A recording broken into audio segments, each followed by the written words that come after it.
देश के बाहर मुसलमानों को लपक कर गले लगाने वाले और देश के अंदर मुस्लिमों के खिलाफ नफरती एजेंडा चलाने वाले अपने नॉन बायोलॉजिकल पीएम साहब के खेल को उनके ही सबसे खास दोस्त डोनाल्ड ट्रंप ने एक्सपोज कर दिया है। वहीं डोनाल्ड ट्रंप, जिसको पीएम साहब अपना माय फ्रेंड बताते थे और जिसपे देश के टैक्स पेयर का 100 करोड़ रुपए नमस्ते ट्रंप में लुटा दिया था, लेकिन अब वही ट्रंप और उनके देश की ओर से इंडिया के मुस्लिमों को लेकर बहुत बड़ा खुलासा अंतर्राष्ट्रीय स्तर पर किया गया है। इस खुलासे के बाद न सिर्फ इंडिया में बल्कि मुस्लिम कंट्री में भी हंगामा खड़ा हो गया है। एक ओर जहां पूरे मामले में पीएम मोदी की गजब किरकिरी हो रही है, दूसरी ओर दुनिया के सामने मोदी और उनकी पार्टी का मुस्लिमों के खिलाफ नफरती एजेंडा खुल के सामने आ गया है। ऐसे में पीएम मोदी और उनकी पार्टी को जोर का झटका लग सकता है। पीएम मोदी और उनकी पार्टी को कैसे जोर का झटका लग सकता है और कैसे इंडिया में मुस्लिमों के खिलाफ नफरती एजेंडा चलाया जा रहा है। अमेरिकी और पीएम मोदी के बहुत खास कहे जाने वाले डोनाल्ड ट्रंप ने कैसे मोदी को मुस्लिम विरोधी करार दिया है, ये सब कुछ हम आपको अपनी इस रिपोर्ट में बताएंगे। साथ ही इस पे भी चर्चा करेंगे कि कैसे सौगाते पीएम से कैसे पीएम मोदी खुद को सेफ जोन में ले जाने की कोशिश कर रहे हैं।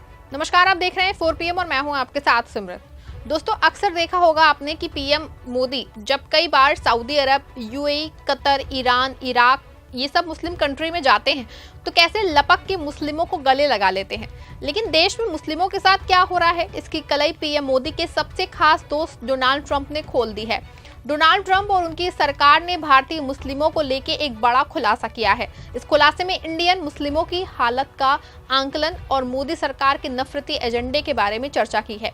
अमेरिका की ओर से आई रिपोर्ट्स में बिल्कुल साफ लिखा है कि पीएम मोदी और उनकी पार्टी मुस्लिमों के खिलाफ है और इंडिया में मुस्लिमों पे सत्ता पाने के लिए पीएम मोदी और उनकी पार्टी बड़ा नफरती एजेंडा चला रही है। आपको बता दें कि अमेरिकी अंतर्राष्ट्रीय धार्मिक स्वतंत्रता आयोग USCIRF की एक रिपोर्ट जो है वो आई है। इस रिपोर्ट में इंडिया की धार्मिक स्वतंत्रता और देश के हालात को लेकर बहुत बड़ा खुलासा किया गया है। आपको बता दें कि इस रिपोर्ट में सिर्फ इंडिया नहीं बल्कि देश के 2 दर्जन से ज्यादा देशों के नाम हैं जहां सरकारें धार्मिक स्वतंत्रता का हनन करने के साथ वहां के नागरिकों पे फर्जी कार्रवाई कर रही हैं। इसमें चाइना भी शामिल है, लेकिन इंडिया को लेकर जो रिपोर्ट आई है उसमें चौंकाने वाली बात कही गई है। आपको बता दें कि अमेरिका की ओर से जो रिपोर्ट आई है वो 96 पेज की है और 38 नंबर पेज पे इंडिया के बारे में लिखा है। वैसे तो रिपोर्ट में काफ़ी कुछ है, लेकिन जो बहुत ज़रूरी बातें हैं वो हम आपको भी बताते हैं, दिखाते हैं और सुनाते भी हैं। रिपोर्ट में लिखा हुआ है 2024 में भारत में धार्मिक स्वतंत्रता की स्थिति लगातार बिगड़ती रही क्योंकि धार्मिक अल्पसंख्यकों के खिलाफ हमले और भेदभाव बढ़ते रहे।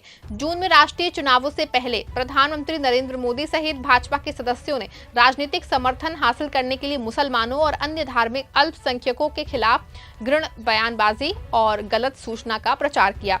इस तरह की बयानबाजी ने धार्मिक अल्पसंख्यकों पे हमलों को बढ़ावा दिया है, जो चुनाव के बाद भी जारी रहा, जिसमें निगरानी हिंसा, लक्षण और मनमाने ढंग से हत्याएं और संपत्ति और पूजा स्थलों को ध्वस्त करना शामिल था।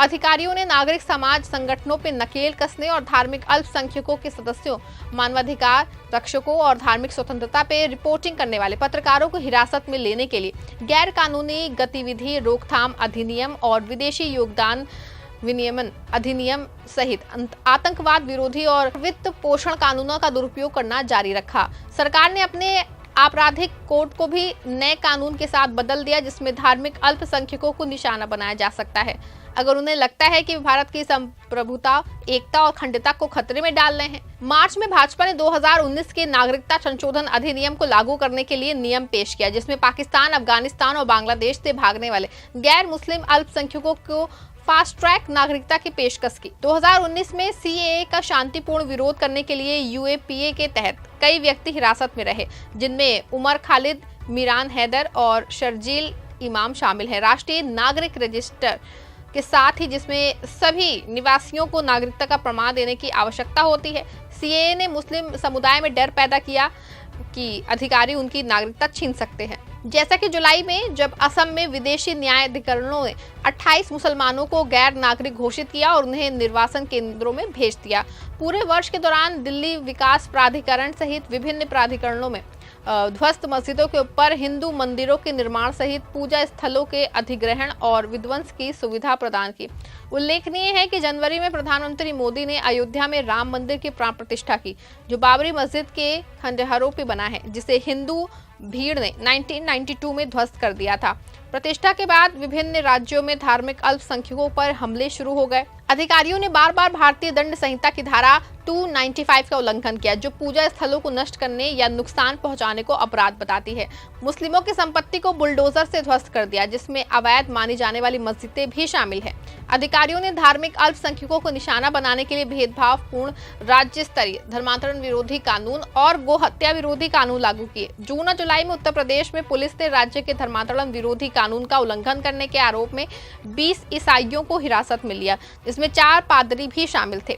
जुलाई में उत्तर प्रदेश सरकार ने उस कानून को मजबूत बनाने के लिए एक विधेयक पेश किया, जिसके बाद मुस्लिम धर्मगुरु कलीम सिद्दीकी और 11 अन्य को जबरन धर्मांतरण में कथित रूप से शामिल होने के लिए आजीवन कारावास की सजा सुनाई गई। उसके अतिरिक्त उत्तराखंड ने समान नागरिक संहिता विधेयक पारित किया, जिसमें पंजीकरण की आवश्यकता है और अंतर धार्मिक जोड़ों पे अधिक निगरानी रखने की अनुमति है। भारत सरकार ने विदेशों में धार्मिक अल्पसंख्यकों, खास तौर पे सिख समुदाय के सदस्यों और उनके अधिवक्ताओं को निशाना बनाने के लिए अपनी दमनकारी रणनीति का विस्तार करना जारी रखा। भारत के धार्मिक स्वतंत्रता उल्लंघनों का दस्तावेजीकरण करने वाले पत्रकारों और शिक्षाविदों और नागरिक समाज संगठनों ने विदेशी भारतीय नागरिक कार्डों को रद्द करने के साथ साथ हिंसा और निगरानी की धमकियों सहित काउंसुलर सेवाओं से इनकार करने की रिपोर्ट की। कनाडा सरकार के अंतर्राष्ट्रीय रिपोर्ट और खुफिया जानकारी ने भारत के रिसर्च एंड एनालिसिस विंग के एक अधिकारी और 6 राजनयिकों को न्यूयॉर्क में 2023 में एक अमेरिकी सिख कार्यकर्ता की हत्या के प्रयास से जोड़ने के आरोपों की पुष्टि की। देखा आपने, अमेरिकी एजेंसी ने साफ तौर पे अपनी रिपोर्ट में लिखा है कि मुस्लिम सिखों और ईसाइयों पे लगातार अत्याचार हो रहे हैं और ना सिर्फ इसमें सरकार शामिल है, बल्कि अधिकारियों की मिलीभगत में मुसलमानों अल्पसंख्यकों को परेशान किया जा रहा है। इस रिपोर्ट के आने के बाद अभी तक ना सिर्फ देश में मुस्लिम, विदेशों में, खास तौर पर मुस्लिम देशों में पीएम मोदी और उनकी पार्टी की किरकिरी हो रही है। आपको बता दें कि इससे पहले भी इस तरह की बातें अंतर्राष्ट्रीय स्तर पर उठ चुकी हैं, लेकिन हर बार अपने नॉन बायोलॉजिकल पीएम साहब और उनकी पार्टी इसको विपक्ष का एजेंडा और इंडिया को बदनाम करने की कोशिश कह के किनारे लगा देती थी। लेकिन इस बार खुद जब पीएम मोदी के सबसे खास दोस्त डोनाल्ड ट्रंप के देश और उनकी एजेंसी की ओर से ये रिपोर्ट आ गई है, तो फिर हंगामा मचना तय है। बता दें कि ये रिपोर्ट में जो है भारत की खुफिया एजेंसी रॉ भी सवाल खड़े कर रहा है, जिस बात पे भारतीय दूतावास और विदेश मंत्रालय खूब दावे कर रहा था कि रॉ की ओर से कोई मर्डर नहीं कराया गया। जब यही बात पीएम मोदी के खास तो ट्रंप की एजेंसी कह रही है, ऐसे में रॉ को लेकर भी पीएम मोदी को ट्रंप ने फंसा दिया है। आपको बता दें कि पिछले दिनों जब कनाडा के ट्रूडो सरकार ने ये बात कह दी थी, तो किस तरह से विदेश मंत्रालय ने इस पे कई बार सफाई पेश की थी। लेकिन सिखों की हत्या का ये मामला फिर ट्रंप की एजेंसी ने उठा के मोदी सरकार और उनके झूठ को उजागर कर दिया है। लेकिन मुस्लिमों और ईसाइयों को लेकर जो रिपोर्ट है, उसमें मोदी सरकार पूरी तरह से बेनकाब हो गई है। आपको बता दें कि इन दिनों मोदी सरकार मुस्लिम, सिख और ईसाइयों के लिए सौगातें मोदी योजना लेके आई है, और दूसरी ओर इन्हीं अल्पसंख्यकों को क्या देश में क्या हाल है, खुद पीएम मोदी के दोस्त डोनाल्ड ट्रंप की एक रिपोर्ट बता रही है। ऐसे में साफ है कि मोदी और उनकी पार्टी अपनी राजनीति के लिए नफरती एजेंडा चला रही है और देश और समाज को इससे सचेत करने की जरूरत है। इस पूरे मामले पे आपका क्या मानना है? क्या अमेरिका से आई रिपोर्ट भारत के अल्पसंख्यकों की सही हालत को बयां करती है? क्या रिपोर्ट में किए गए दावे सही हैं? क्या मोदी और उनकी पार्टी सच में देश में नफरती एजेंडा चला रही है? अपनी राय कमेंट में बताइएगा। खबर को लाइक और शेयर भी जरूर करिएगा।